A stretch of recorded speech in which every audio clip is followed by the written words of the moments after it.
Hey,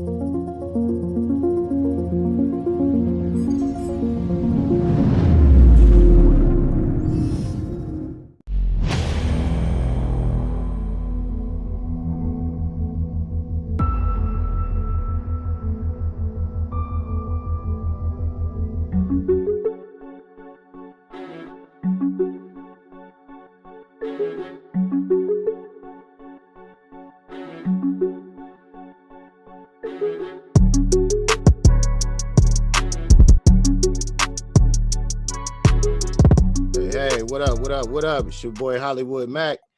You know, I'm in the building with my boy Vezzi West. What's up? What's going on with you? Hey. Hey, we turned up in here, man. Right. Don't mind us. We just a bunch of music techies. We like to have our stuff set up correctly. We just had a conversation about the non-Teddy Riley situations with the mic. So You can't hear me? I'm talking. Can you hear me? It's hardly gonna happen with us. We are audiophiles for real. Like we do this. Yeah, well, shit. Welcome to the Free Game Podcast. You know what I'm saying? Appreciate you popping through the neighborhood. Hey, most definitely, man. Thanks for having me, man. You know what I'm saying? It's a dope platform. You know, I love seeing my peoples, my family, you know, doing stuff like this because it's so inspiring to me. You know what I'm saying? Right.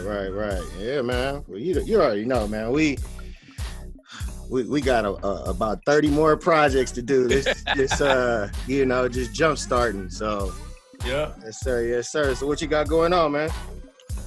Man, you know, trying to stay as safe as possible in these times. Mm-hmm. But besides that, you know, taking this opportunity to really expand upon all that, you know, I encompass with me and a lot of other people that are, you know, like-minded individuals and really get something going that can, what I believe is literally change lives. Mm-hmm. And that's the goal right now for me, is just to change lives, not just myself, but my family, my kids, you know what I'm saying?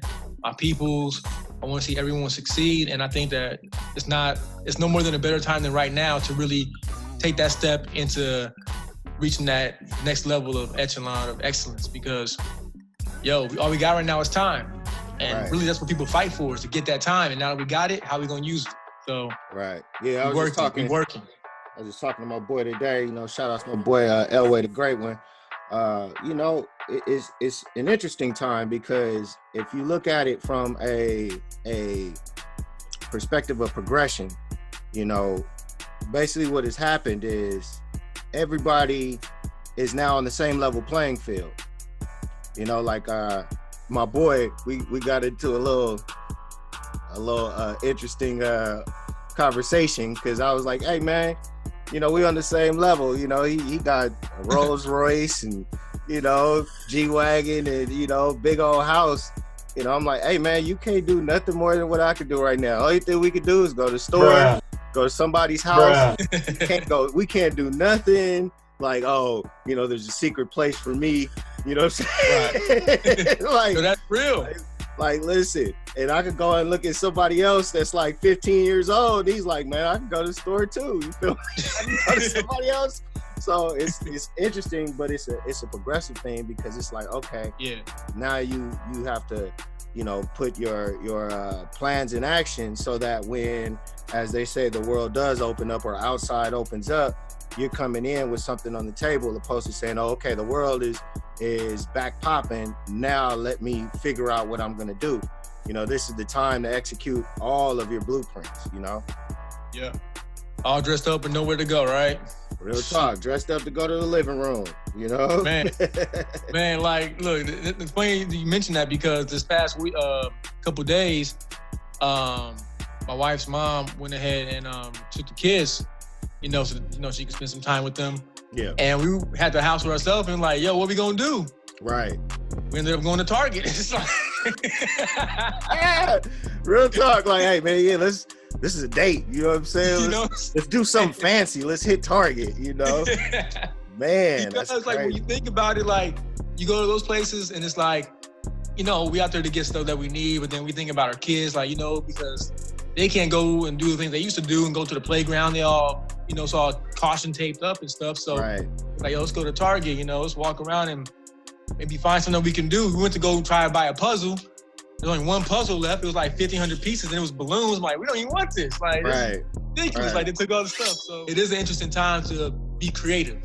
Right. And I think that's really where people are excelling, by going deep into their minds and really thinking, like, how can we make this day different than the day before and somehow make it better.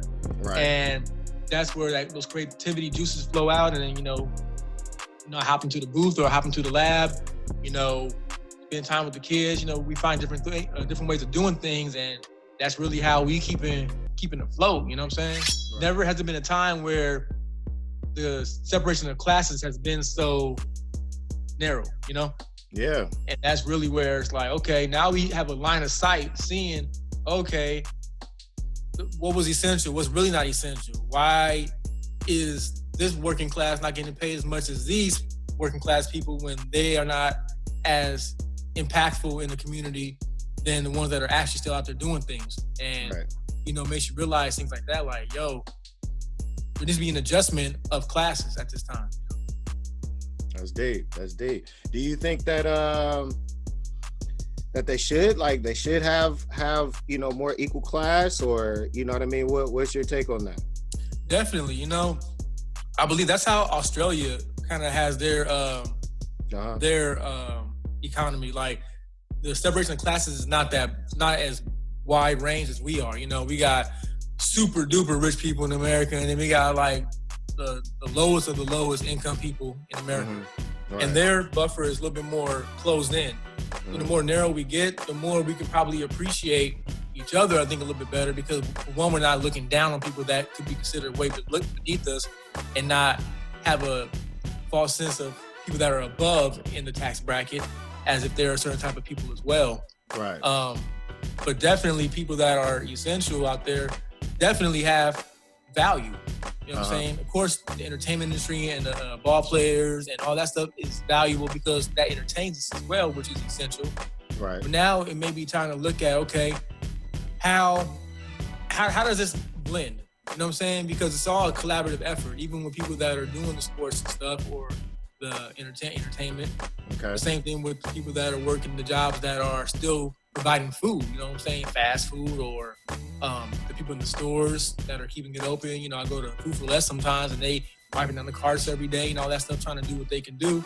Right. And it's like, these people are still out here clocking in, you know what I'm saying? Real talk. Not at home. And then on the other spectrum, we got to look at the people that are not able to work, and their jobs weren't paying as much as beforehand, to where they're not in a great position right now. Like the small businesses, like, I feel for that. I feel for them, greatly. Did you see the protests yesterday? I did not, but I have seen people protesting just when I've been out and about. So pretty sure. So May 1st is pretty much protest day. I think in Orange County and downtown, and it was like thousands of people. Not everybody was masked up. It was a lot of non-social distancing. And it was really big on social media this morning or yesterday too, because if it was an ethnic thing, there would have been more force to break it up. But because it was, Orange County, downtown, the demographic is more, not to say more white, but it wasn't a say black cause. So they kind of facilitated and it was kind of strange, because a lot of people on social media had a lot to say about that. Like, if this was a different cause, and if it was in South Central LA, it would have looked totally different. Yeah. I think we're always going to, I don't want to say always, but I think that we definitely deal with that on a consistent basis, just because of how we've been portrayed and how they see when we unite, the power that comes with it. Okay. And the best way of taking away change is taking away someone's power, you know what I'm saying? And they be doing that to us a lot. And it is kind of messed up how, I know you're talking about too, even with the beaches and stuff, how they opened the beaches up and Newport only. Like, they didn't do it in a place where we can go to the beach at, you know what I'm saying? Venice would be cracking right now, man. We got there like, hey, stay away from me, but I'm out here. Yeah, exactly. So they opened up over there, and then they went ahead and messed it up for everybody else. So now it's like, all it shows is that, for one, that area was not responsible. Now, how are we going to take that into effect of, hey, these are a group of people that are not responsible? You know what I'm saying? Right. Like, literally. Well, it's defiance. You know what I'm saying? It's like, listen, I don't know how to function without my regiment, so I have to defy in order to keep myself going. Like, it's crazy. Right. Like, I be listening to people, like I was talking to, shout out Andre Ryder, we was talking about people with their kids, and it's like a lot of people really can't exist with their children when they're, in this too much of, when it's too much time. When it's like, if I have something to do, or if I'm used to dealing with you for a certain amount of time, now that I have all day with you and you have all day with me, there's little quirks, and it's like, well, that's the time when you're supposed to parent and say, hey, listen, this is what we do right now. This is what we do in 30 minutes. This is what we do. Oh, I want to do this. That's not what we're doing. You know what I'm saying? Like, hey, you be mad, and you start crying, you go to sleep. But it's also an opportunity to step up. Like, and I'll speak from so let me give you a little story, because I go for my runs still. I still get my fresh air. I go out there and do my little jog around the city. Right. I came back one time, and my wife had, I have 2 daughters. They're 3 and 2 years old, still young, but they're getting into that age of understanding things a whole lot more. Right. And we bought them some books. So I came back, and my wife had dressed up as if she was a teacher, and she had a full-on class going on in our living room. That's hard. And I'm like, man, this is super dope. You know what I'm saying? That's hard. Where my 3-year-old now knows how to write her letters. It's like a whiteboard type of workbook that has dry erase markers with it. So they're both doing class. And it's like, I'm thinking, man, homeschooling is probably where it's at. Because for one, you can get the social aspect. Well, right now, we don't even know what happened with the social aspect going forward, because this is going to be a whole new, because if they add that COVID-19 immunization, that's going to be a game changer for one, because now you're saying you have to get your kid shots before they can go to school and interact with other kids. Right. And that's something that's going to make social distancing even more effective, because some people are going to be like, you know what, why are we giving my kids that shot, Ain't doing that. Yeah, so we already went through that. Yeah. So right now is learning and stepping up. How can we interact with our own? You know what I'm saying? For people that weren't used to being around them 24/7, make it fun. You know what I'm saying? Like, real talk. Yeah, I agree, man. My son, he's been at homeschool for about 3 years now. You know what I mean? And he wants to do high school, so I'm preparing him for that, because I don't want him to miss that experience. But homeschooling is cool, because it's like he learns at his own pace. There's an interactive teacher inside of, and if of course, obviously his mom or myself, we sit with him, but he is also able to learn other things too.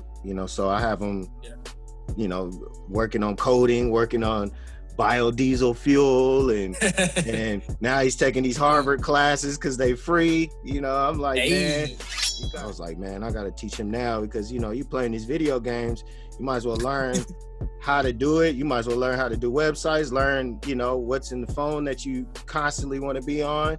You gotta learn all that stuff. So that's what I'm on with him. That's where the world is going. It's technology. It's always going to be technological, no matter how low the technology is or how intricate it is. Because at one point the rotary telephone was technology. Real talk. Yeah, so think about that's crazy. Wow. It's it's gonna be something crazy. Regardless. Yeah. Even if it goes backwards, it's gonna be new technology. Like right now, I feel it's almost like post 9/11, because it's something that's affecting not only just the whole nation, but the whole the global scale of things. So there's going to be certain things that's going to be implemented that's going to change. Everything changed after 9/11, which was one of the biggest things that happened in our time. American history, America. So right now we're going through this COVID-19 or 20, whatever you want to call it.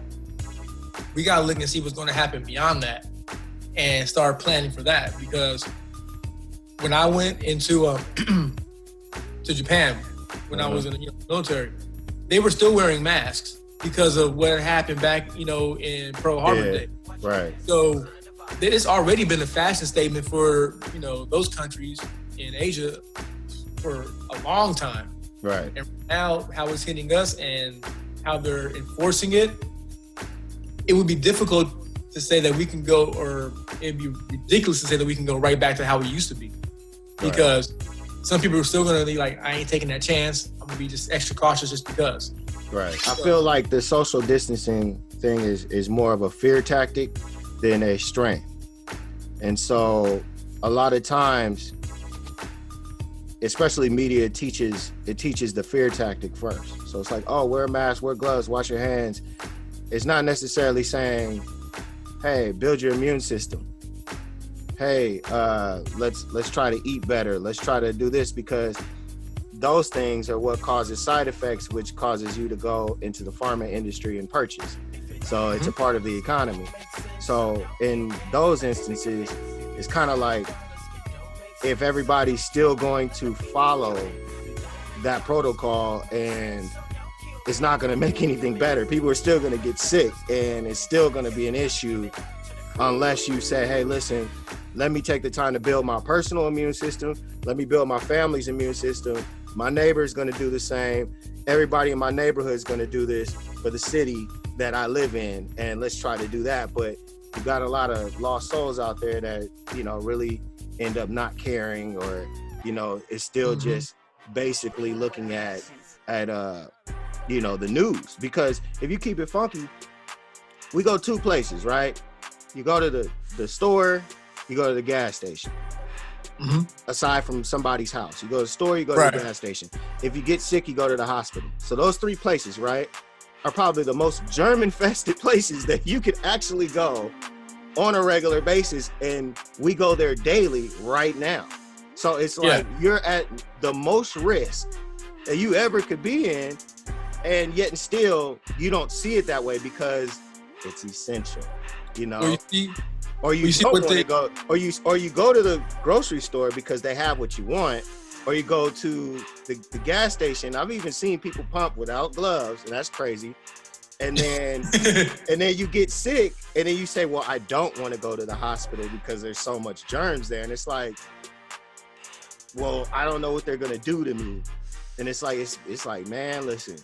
Well, see, and I agree with you on that too, 100%. The lady, I can't pronounce her last name, but Susan Wojcicki, the CEO of YouTube, who is basically not monitoring content, pulling down content that is saying, hey, if you're don't suggest people to take vitamin C or turmeric and things like that to help boost your immune system because you're not a health professional.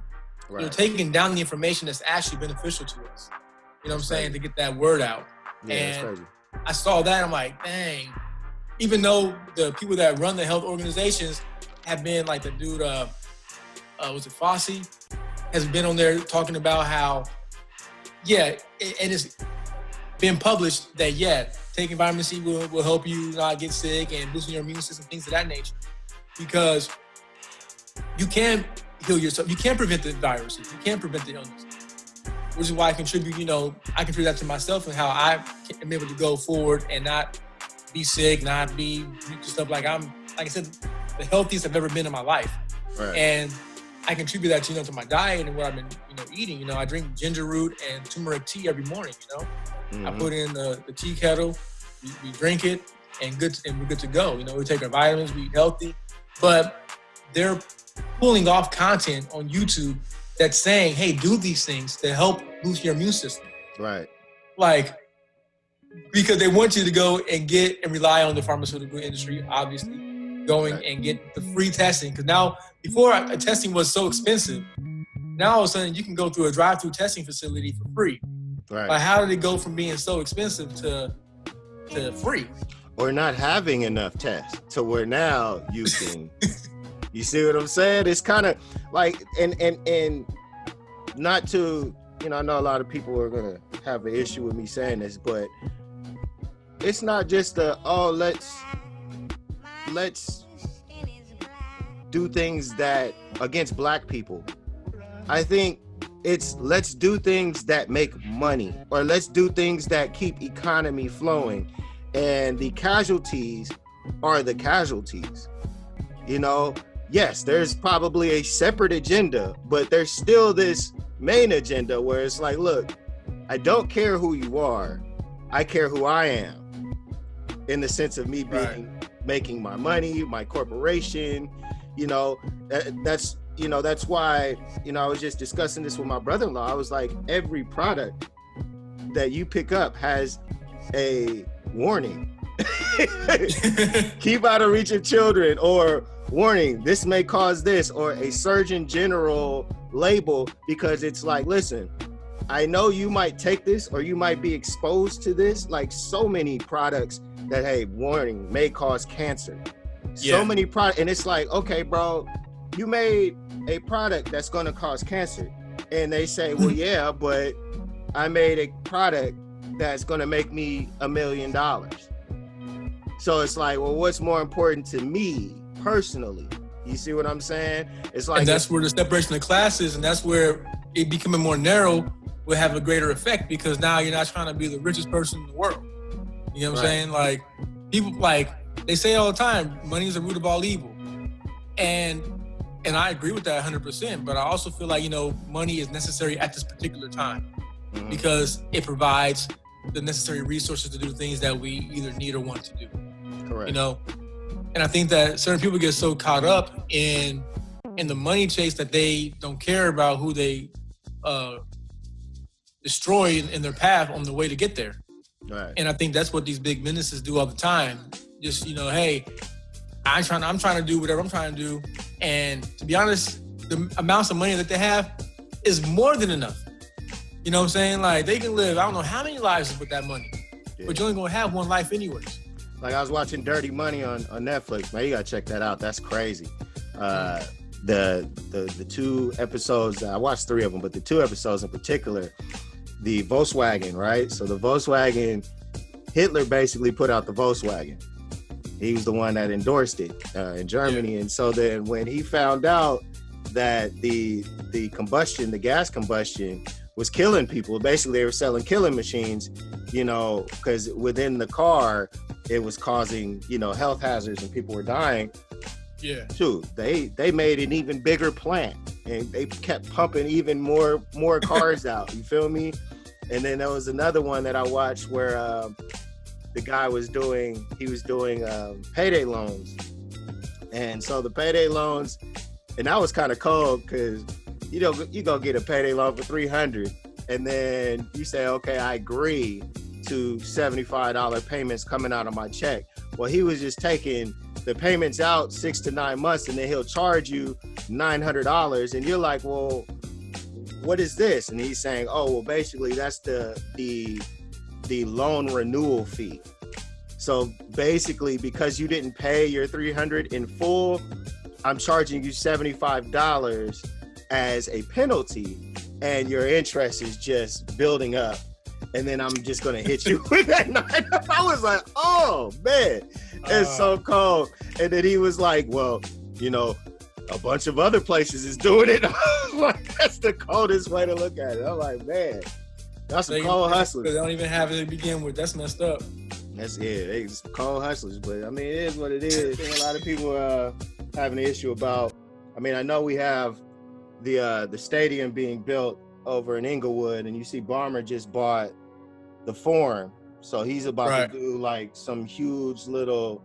It's like the stadium, but it's also going to be, I guess you could say, like Americana in Glendale, where it's like shops and stores and restaurants and things of that nature, right? That's going to obviously heighten the property value in Inglewood with both stadiums there, right? So a lot of people are having an issue with that, level of gentrification, because it's going to create higher, the rent is going to go up, property value is going to go up. And then also the company that actually purchased Hollywood and Highland, they just bought the Crenshaw Mall. So they're gonna renovate that into office buildings, because that's going to be a major hub. King and Crenshaw is going to be a major hub for MTA, for the rail system. So they want to bring in those more people so that they have more jobs, so it's more going on in that area. So like, how you feel about that in these rural areas of LA, deep LA and Inglewood? Gentrification is always an interesting topic because, you're pushing people out that were already there. Correct. You know what I'm saying? That they've built, that's their community. They probably have, years and years, and I feel more closely about this because, my grandmother's house we got pushed out of that, you know what I'm saying, back in the day, where she was there since like, the 70s. Mm-hmm. And that house is not, it's still there, but someone else has it. Like, what I'm saying, maybe the property value, something went on after the earthquake, Right. But when you go ahead and go into someone else's neighborhood and you change everything up, I think it should be a general consensus with the people that's already there. You know what I'm saying? Like, I think the people that are there should have a say in what's going on in their own neighborhood. Because if someone else is dictating it, now it's a dictatorship. Now you're forced. And how we've lived our lives as far as, even though we're the majority, but the minorities, we've been pushed out of stuff for so long and been forced that it's almost just being reinstilled into us again and again and again in a different way. Same thing as before, like, oh, you can't do this. It's almost like forced segregation in a way because it's kind of together, but they're kind of forcing you out to where you're not welcome. So it's like, what are you going to do? Property value goes up and you're on a fixed income. How are you going to go ahead and make those payments? You know what I'm saying? Right. And it's weird because I feel, and the real estate market is an interesting topic as well, just based on just how value of things can go up based on what's going on. Like, this is the same land that's already been here, but now it's worth more because you done got the stadium over here. Yeah. You get more traffic. Yeah. Right. Exactly. Like, right. Like that's the same. That's the same as, okay, I took my mom and my son to a Laker game. That was, what it was about, like, I don't know, $80 a ticket for where I was sitting. The 300s. It was a good seat. We had a good time. When LeBron came, them same seats was $475. It's like $80 to $475 per ticket. It happened. And then you got to think of who's getting that money. Is it because LeBron is playing there? Maybe he's getting the money because they paid him to come there and bring money in, or we don't know the specifics of the splits of really what's going on and how money is dispersed, especially in such large quantities like that. Because you can't even spend that much money the way they be getting it. Just walking to a store and just be like, yeah, I'm getting all this, and not even checking your account. You just got it. I look at it two ways. It's like either, hey, you got to make more bread. It's like, okay, I gotta get on my job, get on my hustle, or I stay comfortable with what's here and just say, hey man, it's not fair, because the world is, like you said, future, technology is moving. So we gotta, educate ourselves and put ourselves in positions constantly to make sure that we can compete. Oh yeah. A lot of people are just saying, what, forget it. We interrupt this program to bring you...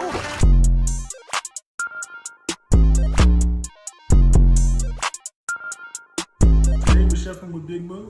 We're going to have ribs, mashed potatoes, and corn on the cob. Already got my rib stuff going on. Got my potatoes cut in half. Got my water going for my corn and my potatoes. You want to salt your water for everything, pretty much. Your water's never flavored, so you want to go ahead and make sure you add salt to everything when you're putting in boiling water. I'm going to go ahead and get these red potatoes started. I want to cut them in big, one half. That's fine so they don't get all mushy. Get them all in here. Wash your potatoes off before you cook them as well. You don't want to use dirty potatoes. You want to make sure you get them all in here. You're going to boil for about like 25 minutes. Get you nice and soft so you can smash them. Then also, I just got some store-bought corn on the cob. Nothing crazy. So just, you want to get some stuff that's easy to cook so that when you're cooking for your family, you're not in the kitchen all day. Put about 10 heads of corn in here. You use a big pot, some salt in there, some garlic powder, some parsley. Get your water nice and ready. These are going to cook pretty quick. Go ahead and put the top on those. Set that to the side. Okay. Now today we're not doing the normal ribs that I normally do. I'm trying something new. Had somebody suggest that I cook some lemon pepper wing.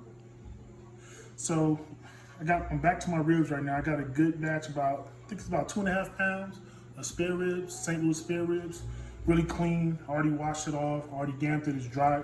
Want to use a nice dry surface. See, everything's pretty, no fat on it. Already ready to go. For starters, I think I want to go ahead and squeeze the mustard on there now. This is just using it as like a binding agent so that whatever, dry rub that you're putting on there, that it sticks to it while it's cooking. So you want to do a couple little squirts like that on that side. I'm going to rub it in. Get it all over the bottom end. You don't have to do it too much, but once you get to the other side, that's the side you want to make sure that you get the mustard everywhere and that rub gets on pretty good. Since I'm doing lemon pepper rub, since somebody has suggested me to try that, I'm going to go ahead, get me a fresh lemon. Cut this in there. I'm going to go ahead and squeeze a little bit on this side. Okay, and a half a lemon should be good for the whole entire rib, really, for both sides. This is my season. I don't really want to, it's got a little garlic in there, a little parsley, a couple other things I can't really tell you, but it's going to be great. I'm going to shake a little bit over there on this side.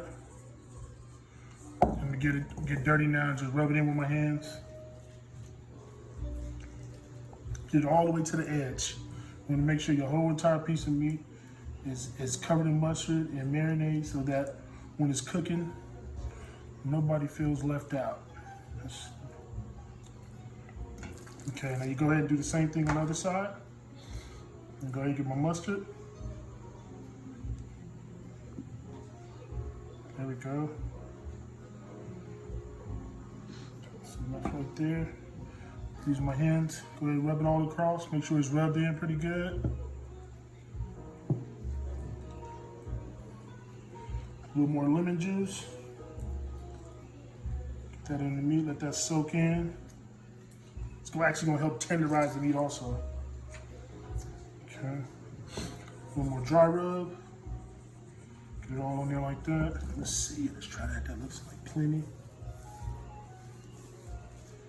We'll massage it in.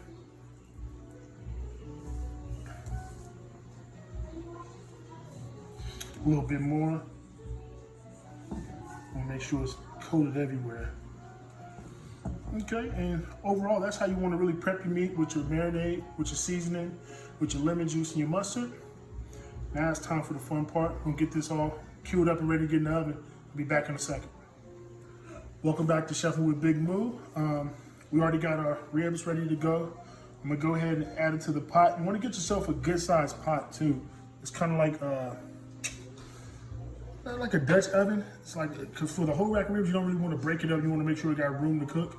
Unless you got another like deep pan, then that'll work as well. Then you want something either with a top, or you want to make sure that you cover it up really tight with foil. This particular pot, I do have a top with it, so I won't have to use any foil. I got it rubbed down. I'm gonna put a little bit more on here, just to give it a little bit more kick and stuff that cooks off. Because when it's cooking, the season will melt off. So I'm just gonna get a couple of these spots. A little bit in there. There we go. Add. Okay, I got my ribs in my pot ready to go. I got my top. I did add about a 1/4 cup of apple cider vinegar to the bottom of the pan just to create a little steam. I'll go ahead and top it off. I'll make sure this pot is a good pot. It's sealed in, no cracks. When you get your oven, you want to have it about anywhere between 250 and 300. I got mine at about 280. I know you gotta know your oven. I think this oven cooks best ribs at around 280. Gonna go for about 2.5 hours. And at that point, they should be perfectly tender. All right, thank you. Check it back in a second. Welcome back to Chefing with Big Moo. Now I'm gonna prepare my mashed potatoes. It's about 2 pounds of red potatoes in here. Got my old trusty masher, drain my water out, let the pot dry out, and start smashing. You wanna get in there and get really good. Make sure you get all the chunks smashed up good. Really, really good. Okay. Almost there. And red potatoes are good, the skin is good, so I leave the skin in when I do red potatoes. It just gives it a little bit more texture, so.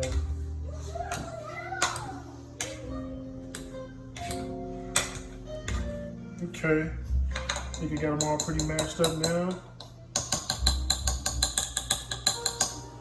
Go. Next, add some kosher salt. Maybe about a half a tablespoon. Just get an even coat over the top. Potatoes can take a lot of salt, so they're real starchy. So, all right, I just put about a half a tablespoon of kosher salt over it. Next, old trusty Lawry's. Do about the same to that. Just get a nice little light coat over the top, where you can see it on all of it. Then, a little garlic powder. Same thing, a little even coat over the top. Not really making garlic mash, just want to give it that little nice garlic aroma. Get some fresh pepper. Nice little light coat over, not too much. About half a teaspoon. Parsley, flakes. Nice little coating there. And after I get all my dry ingredients, I like to mix it up a little bit first before I add my wet ingredients, just to kind of get the dry stuff mixed in. Go. A rough mix. Make sure your potatoes are still hot. About a half a stick of butter.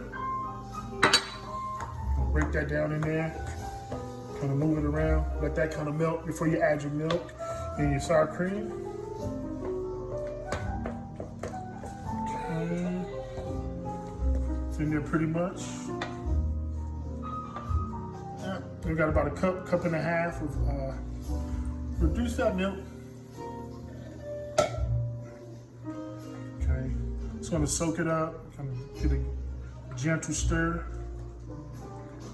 to start soaking everything up. Go. It's gonna get it real creamy. Okay. Kind of folding it, letting the milk kind of soak into the potatoes, and then you'll start getting a nice consistency pretty quick. And this is how I like my potatoes. Let me show you. I like this little texture. You see it? Nice little creamy texture. And then it'll kind of stiffen up even more as it sits and as it cools a little bit. Okay. Last thing, some regular store-bought sour cream. Gives it a nice little punch, a little extra little flavor to it as well. And I'm using about a half a cup of sour cream.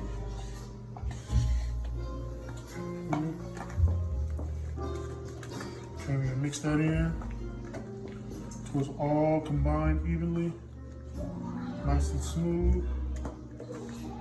Okay, that's about where we want it. You gotta taste your food. You never serve food without tasting it.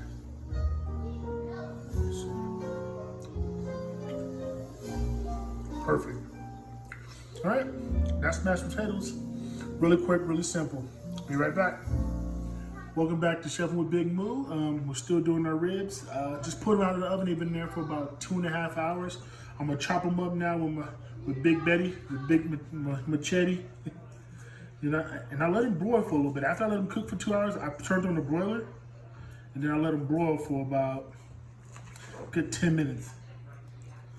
See how they're coming off like that? One. Okay. A couple more.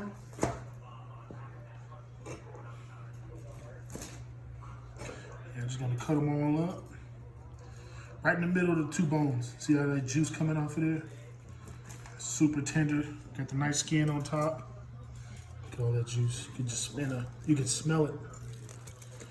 Last one. Look at that juice coming off of there. Ooh. Buddy. Look at the whole slab. Now, I made some already good enough with the heavier dry rub on there. They'll be perfect. I made some sauce that we can dip in if you want, or you can just eat it like this. They're perfect either way. All right. So that's pretty much how it goes. 2.5 hour lemon pepper ribs. Guys, have a good one. Nice seeing you.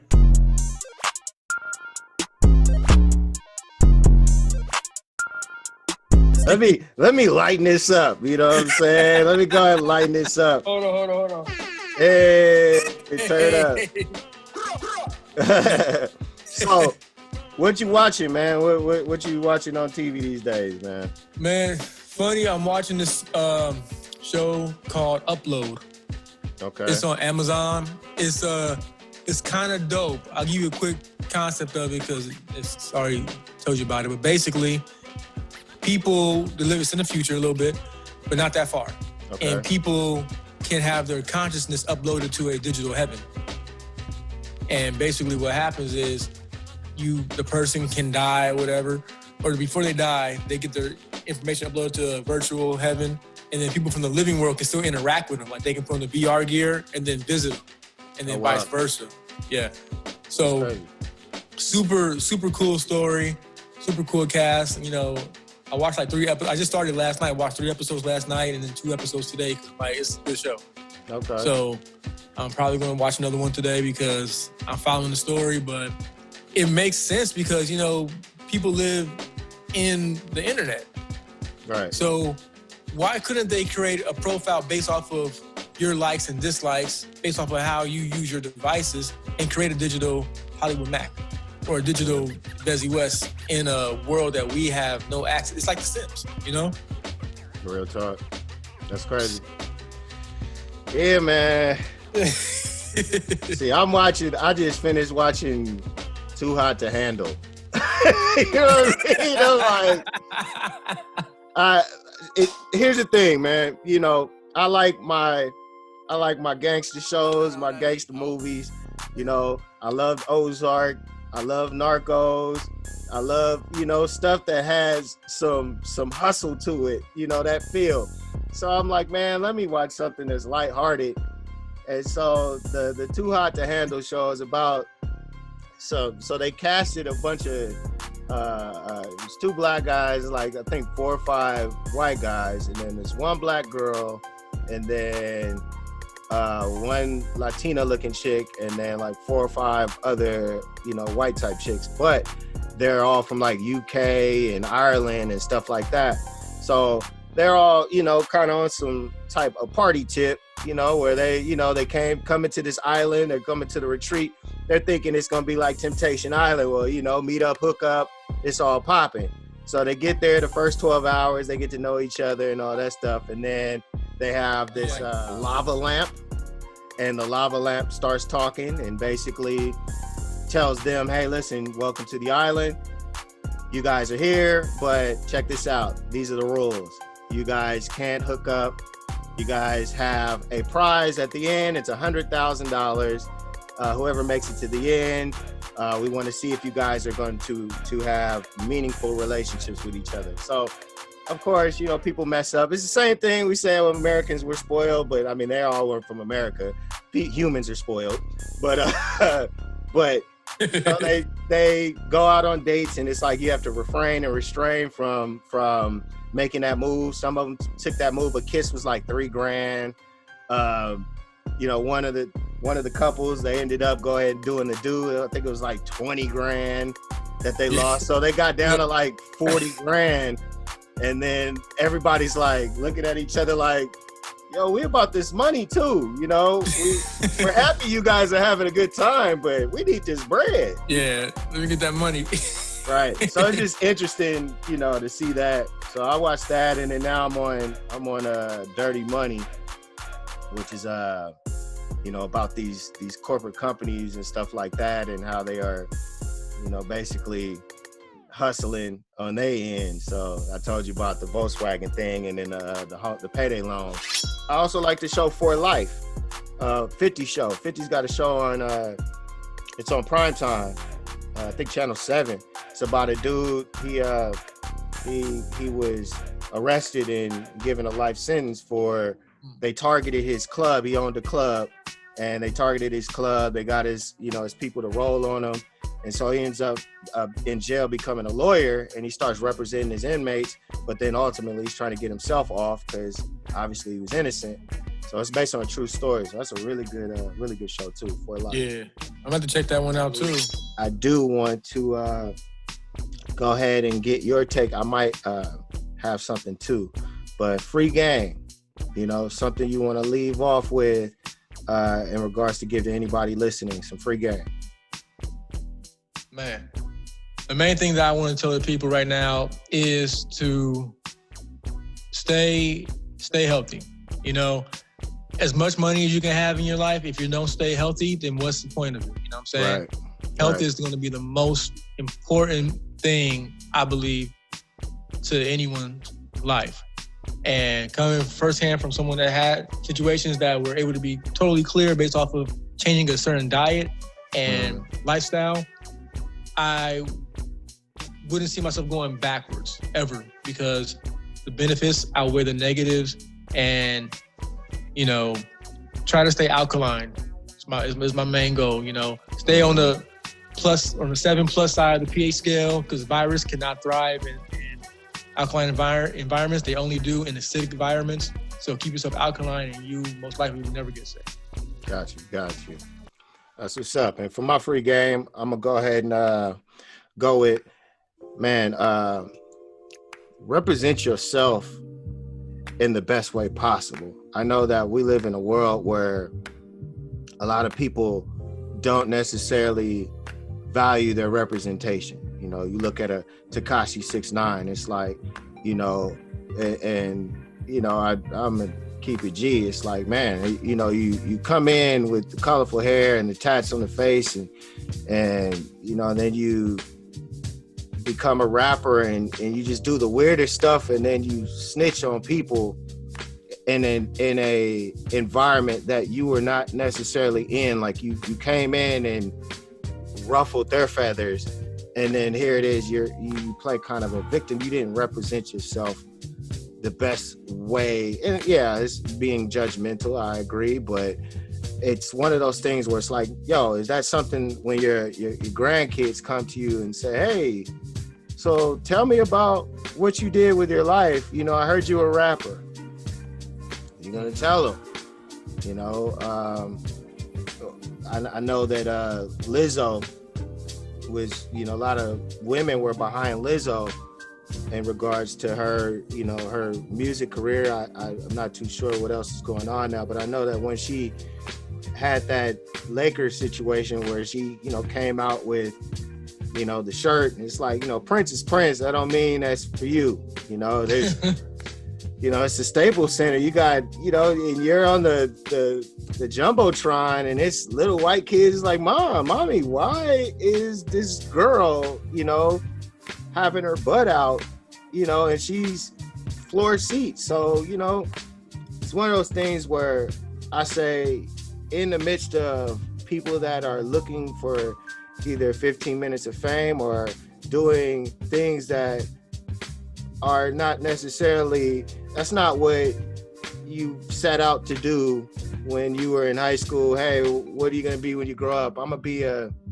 Tekashi 6ix9ine, or I'm going to be, you know what I mean? It's one of those things where it's like, you have to maintain your own integrity. You have to maintain your own respect. And if you don't have that respect, then you have to understand that it represents a race too.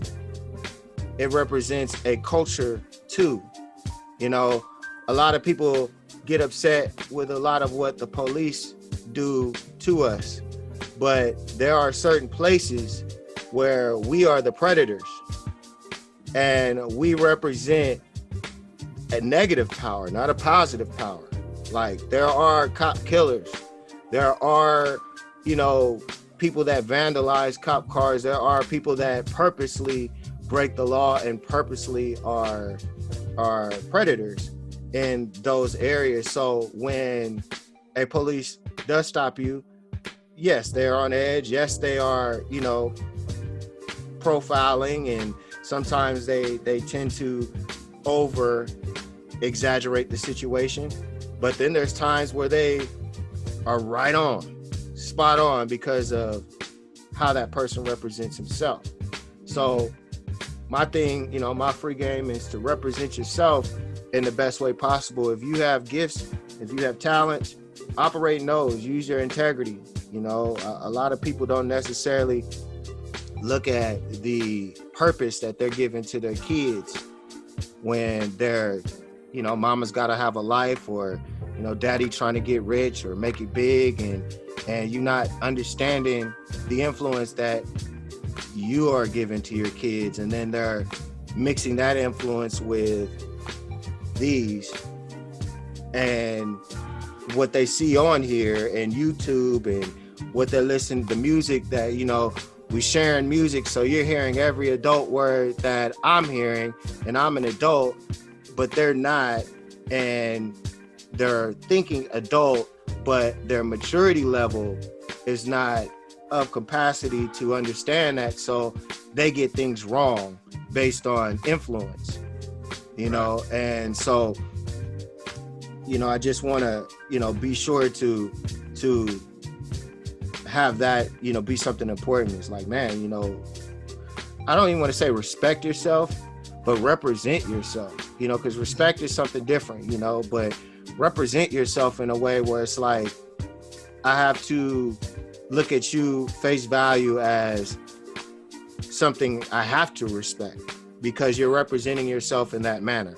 When a lot of women or a lot of men don't represent themselves in that manner, you know, perception changes things. So, and that's something that helps everybody, because if everybody were representing themselves in a quality manner, then there wouldn't be too many things that you can get twisted or misconstrued, because you would already understand what you're going into based on what the person is representing. Right. So that's my free game for the day. I'll go ahead and leave it off with that, you know. So Nope. You know, everybody, I appreciate you listening. You know, go ahead and like and subscribe, and, you know, we'll catch you on the next one. My boy Vezzi West, I'm Hollywood Mac, signing off. It's out.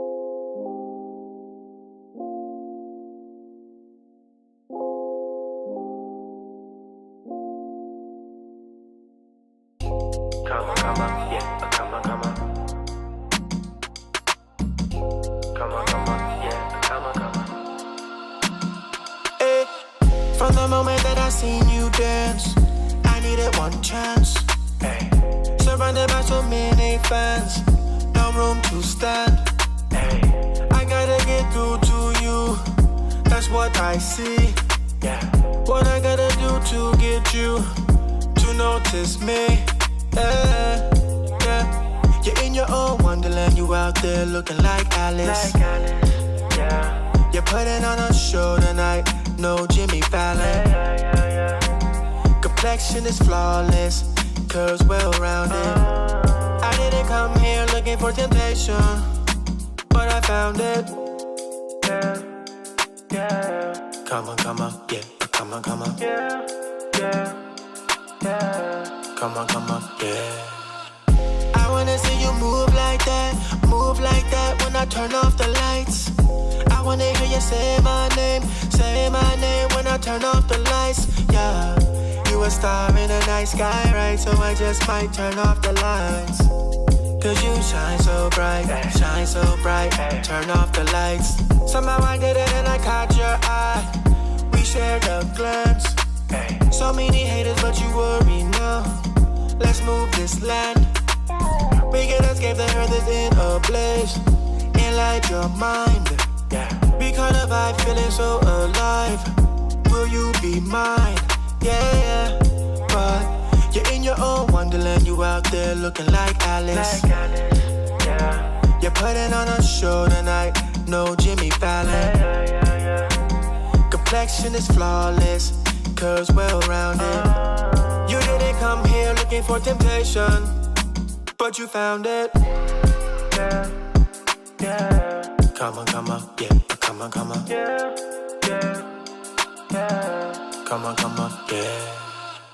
I wanna see you move like that when I turn off the lights. I wanna hear you say my name when I turn off the lights. Yeah, you a star in a night sky, right? So I just might turn off the lights.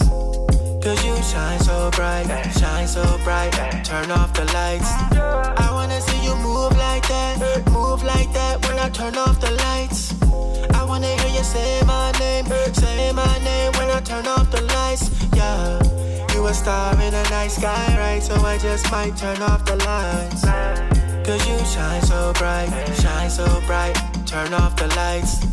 I wanna see you move like that when I turn off the lights.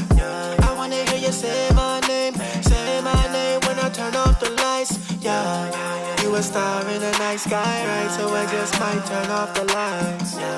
Cause you shine so bright, turn off the lights. Yeah, yeah.